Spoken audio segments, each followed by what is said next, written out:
যদি তার উপর বোঝা চাপিয়ে দাও তাহলে সে জিহবা বের করে হাঁপাবে, অথবা যদি তাকে ছেড়ে দাও তাহলেও সে জিহবা বের করে হাঁপাবে।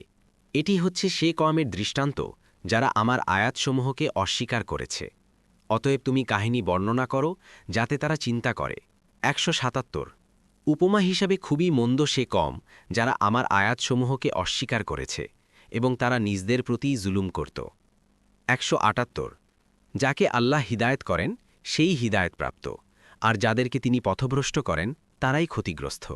১৭৯ আর অবশ্যই আমি সৃষ্টি করেছি জাহান্নামের জন্য বহু জিন ও মানুষকে।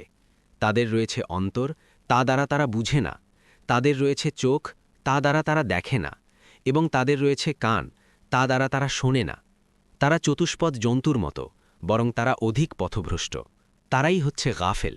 ১৮০ আর আল্লাহর জন্যই রয়েছে সুন্দরতম নামসমূহ, সুতরাং তোমরা তাকে সেসব নামেই ডাকো, আর তাদেরকে বর্জন করো যারা তার নামে বিকৃতি ঘটায়। তারা যা করত অচিরেই তাদেরকে তার প্রতিদান দেয়া হবে। ১৮১ আর যাদেরকে আমি সৃষ্টি করেছি তাদের মধ্যে এমন একদল আছে যারা যথাযথভাবে পথ দেখায় এবং তদ্বারা ইনসাফ করে। ১৮২ আর যারা আমার আয়াতসমূহকে অস্বীকার করেছে অচিরেই আমি তাদেরকে ধীরে ধীরে এমনভাবে পাকড়াও করব যে তারা জানতেও পারবে না। ১৮৩ আর আমি তাদেরকে অবকাশ দিচ্ছি।